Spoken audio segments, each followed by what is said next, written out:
Steve Mark is our leader with the Urological Society New Zealand, a wonderful chairperson to work with.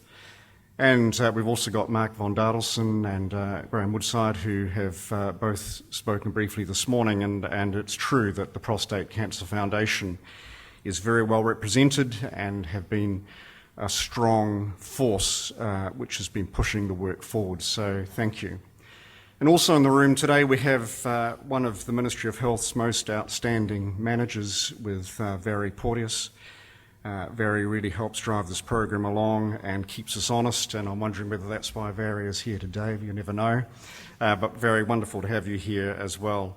And as Annette has said, our relationship goes back many, many years, and I'm not going to dwell on the point, but for all men and women in the room here today, if we want a strong advocate for men's health and prostate cancer, Annette, we need to look no further. So thank you for coming along this morning. So where are we at with prostate cancer? So, well, it's probably of no surprise to you that, way back in the 1970s, most prostate cancers are presented in men with very advanced disease. And the problem with this is that men who present late have very bad outcomes. And this is what we call an isotope bone scan. And you can see that this is basically a sort of an imprint of the body skeleton. And all those little black dots you see there are areas of prostate cancer. And so men, when they presented with this, had problems with lots of bone pain. You can see two kidneys on that scan there that are all blocked up, so men had renal failure. And they suffered from weight loss, poor appetite, and in general terms, the life expectancy was very, very poor. And also back in those days, the sort of armament that we had available for checking on men, and this is particularly with general practitioners, basically was a rectal exam. And you might think, well, this is wonderful back then doing these rectal exams checking for prostate cancer, but the reality is nothing could be further from the truth. The reason GPs did rectal exams was to hunt for rectal cancer, bowel cancer, because back in the 1970s, most bowel cancers could be felt with the tip of the finger in the rectum, and it's different today where that is no longer the case. But that is often how they were really picked up. And also we had the era of acid phosphatase. Now, acid phosphatase was a tumour marker. It was a very blunt instrument. And in the 1970s, if we were lucky, we would find a man with an elevated acid phosphatase, but often we saw with that the disease was already very, very advanced, and basically as a tumour marker, it was a very, very poor substitute for any form of diagnosis. And now and again, we had men that presented with difficulty passing urine. Not very much different to how men present these days. And this is an old resectoscope. And this resectoscope was used to carve away the inside of the prostate, and the aim of that was to improve men's flow. And probably this was the means by which we usually detected early prostate cancer. It was just about always found as an incidental finding. But what it meant was, back in the 1970s, we were always on the back foot because it was unusual for us to be able to really detect men with early stage disease and therefore be able to actually treat men at a point with their prostate cancer where we could be looking at any sense of cure. And so along with that, we had these type of treatments, and you can see the little bottle of pills there on the right-hand side, and that is stilbestrol. And this was one of the mainstays of treatments. And one of the problems with stilbestrol, which is basically a hormone, a female type hormone which counteracted the testosterone, is that it worked beautifully in stopping the growth of the prostate cancer, but unfortunately it killed a lot of men through cardiovascular side effects. So our treatments were not that good. And in 1962 there was a radiation oncologist called Malcolm Bagshaw, and if I can just obliquely show you, this is an old cobalt treatment. For those of you who are more grey-haired in the room than the others, who remember back to the days of cobalt treatment, this was one of the early types of radiation therapy. It was a fantastic treatment. It really did kill the cancers very well, but the problem was it was so lethal that it burnt holes in the bowel, it drilled holes in the skin, it ruined the bladder on the way, and so these sort of treatments fell into a huge amount of disrepute. So we were in a real quandary, weren't we? We had late diagnosis, we had pretty blunt treatments that really did not do the job that we had really to look at. And then along came this, and this is PSA, and PSA is a tiny little protein. All men have it in their prostates, and it's got a true biological function because it thins out the semen, and what it means is that gluggy fluid that comes out during ejaculation is nice and thin, and it facilitates the sperm transport. And the reason we measure this stuff is that PSA is made in greater quantity by prostate cancer. And this, don't underestimate it, is one of the best tumour markers the world has ever known. And as a urologist, we simply cannot live without it. Not so much in terms of diagnosis, but in terms of managing progress with men who have been treated. We love to see the PSA coming down once we've treated people, because that gives us surety that we're heading in the right direction, and it certainly adds to men's security knowing that they're on the right track with their prostate cancer management. But the problem with this little protein is that it's not specific for prostate cancer. So what it means is that if you've got a good going bladder infection, your PSA is going to go up. If you've got a great big prostate that does not have cancer in it, you're likely to have a high PSA. And of course, you can have some very rare prostate cancers where the PSA is completely normal, and unfortunately some of these cancers can be amongst the most aggressive and the most lethal that we have to deal with. Fortunately, they're pretty uncommon, but it just highlights that while this is a superb test, it is not perfect. And it is this imperfection on it that has led to such a lot of problems. And the issue for us is that when you're dealing with a test that's not perfect, you're going to get people that really advocate for it and those that go against it. And you can see we have a lot of disagreement, we have a lot of discontent and disharmony, and at the end of the day, it leads to an awful lot of confusion.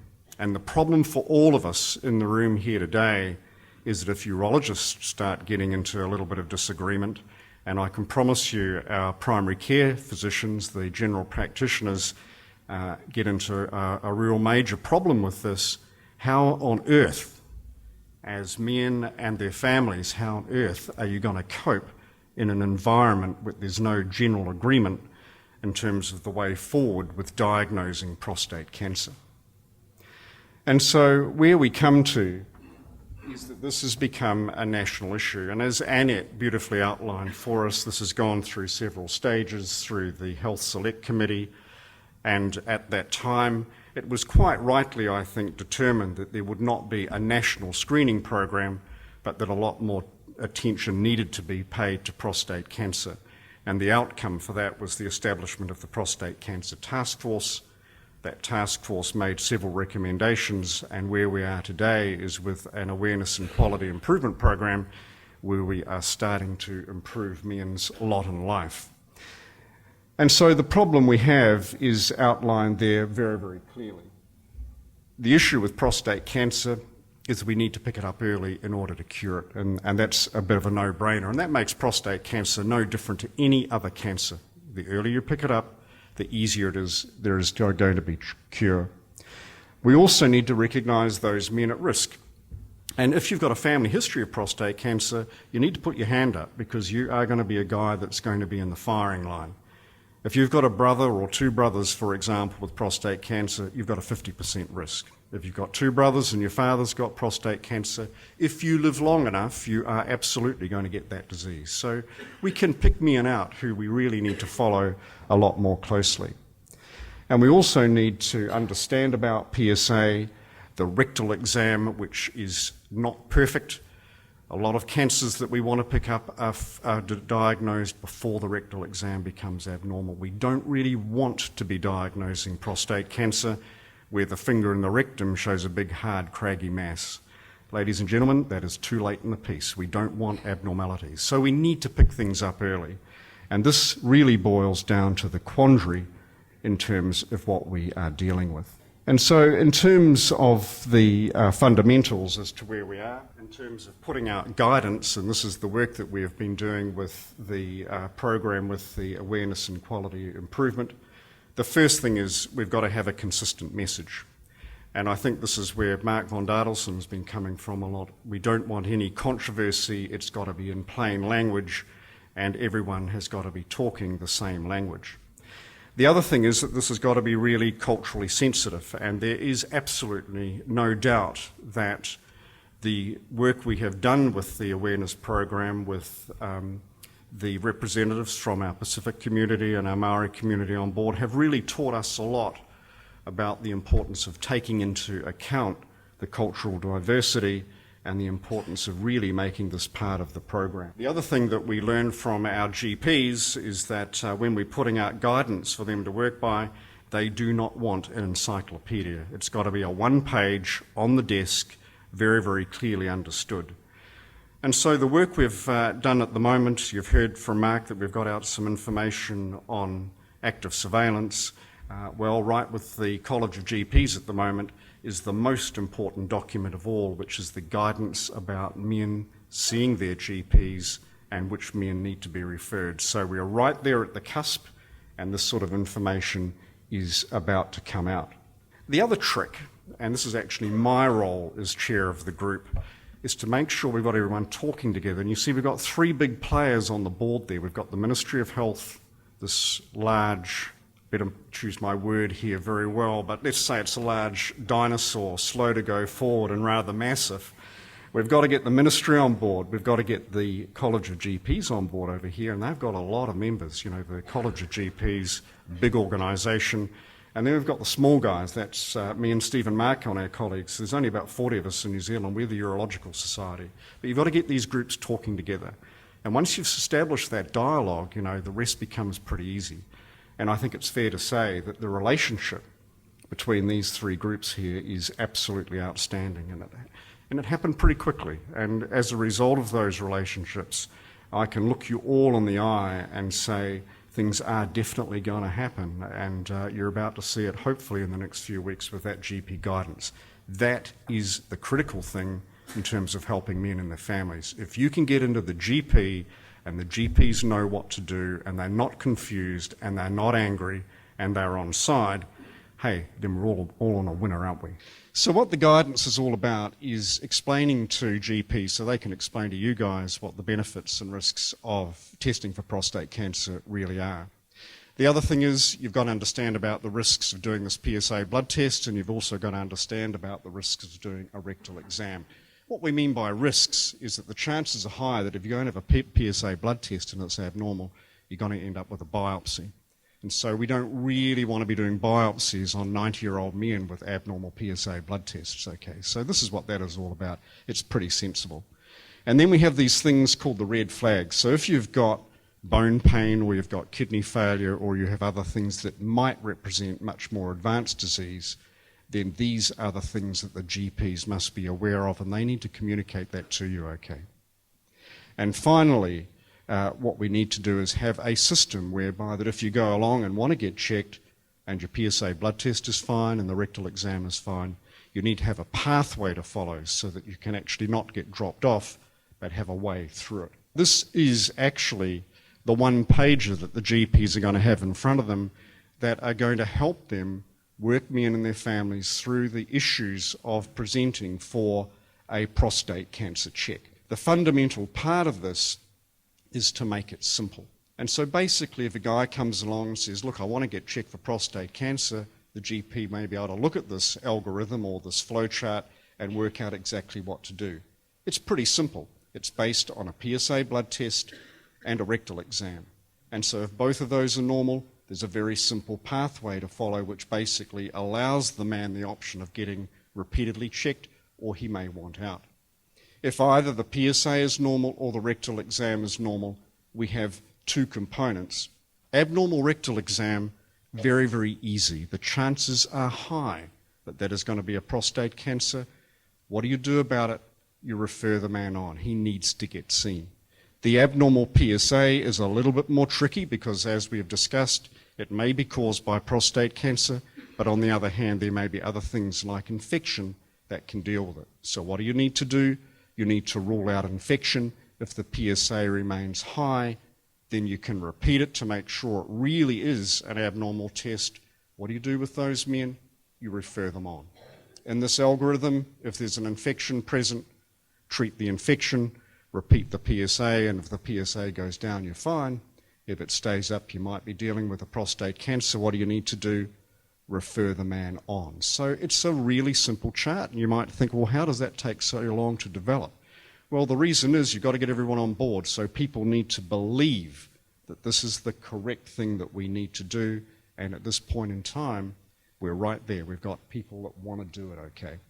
We've also got the red flags. GPs need to know about this, and so do you as patients, so that if you come along and have got neurology, so for example, you've got numbness and tingling in your arms and legs, and you've got a high PSA and you've got a craggy prostate, maybe you've got a problem with the backbone where you've got an area of prostate cancer that is leading to spinal cord compression. So beware of this, GPs. These guys need to be seen soon.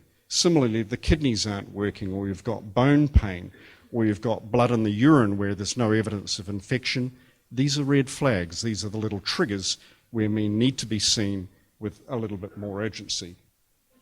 The other thing that we have controversy over is, well, what constitutes a normal PSA?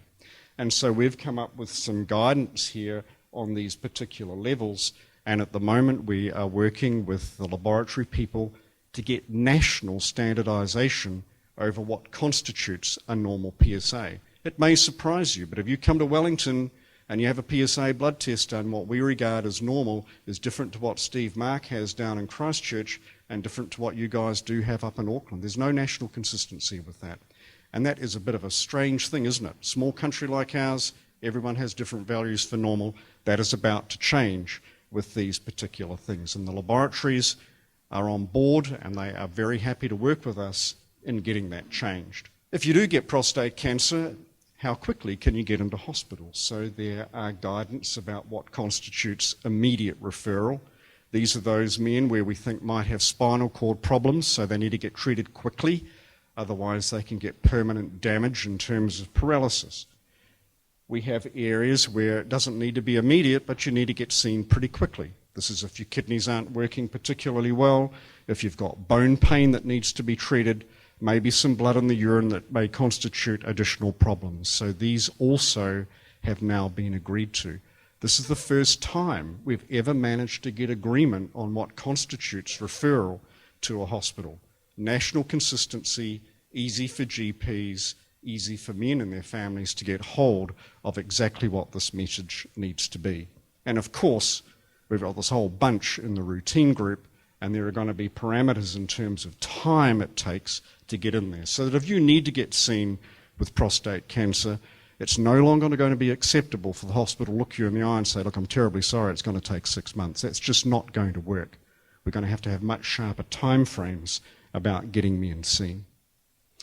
So in terms of getting this implemented, I've already mentioned the importance of relationships. So the important relationship between the specialists like myself and Steve and our GP friends and colleagues, we're certainly on the way to getting that all done. But also we have to have it within the hospital system. So if you've got guys coming along to the hospital with prostate cancer, and maybe they need radiation therapy, maybe they need surgery in terms of radical prostatectomy, there needs to be an environment in which these decisions can be made. So we have these multidisciplinary meetings, okay. There's got to be a lot of engagement in that process, and that's the best place to have that done. We need to also have a look at integration with the clinical pathways. Hospitals have clinical pathways. At the moment, prostate cancer is rarely featured in a clinical pathway. So we're working very hard on making sure that all the DHBs are taking careful note of prostate cancer as an important thing to watch for. And also the DHBs and the primary health organisations, these are the GP lot, there must be some responsibility for these groups to actually make sure that the guidance is being implemented. Everyone takes on responsibility. It is not up to a set of individuals, it's the groups that really must do it. So, coming to the end about where we're at with all this, what we've got to remember is that this is all about the men. This is not about the urologists, it's not about the GPs, it's not about the Prostate Cancer Foundation or the government. It is about men as individuals, and we must not lose sight of this. And so what it means is that when men come along, the decisions that they have to go through in terms of whether to get checked or what they do if they have a diagnosis of prostate cancer, that has got to be part of a shared decision-making process where men and their families are absolutely part of any consent process. This is particularly with that first step, which involves having a prostate biopsy, perhaps. The other thing is that there must be absolute equity of access. And as we heard a little on, this is particularly with our Maori and Pacific friends who really have a much, much poorer outlook if they get prostate cancer. And the reason for that is that the prostate cancer is picked up late, and almost certainly the reason for that is that these men are just not getting access to health care that they should. So that's really, really important. And finally, you know, as men walk into that general practice and when they come and see us as specialists, we've got to make sure that they are empowered through the process, because they need to be the ones that eventually make those very important decisions. And so when we have a man that comes in to see us and they go through that consultation and they walk out again at the end of the day, we've just got to make sure that their mana is preserved. And if we can do that, then we are all on the right track. Thank you very much.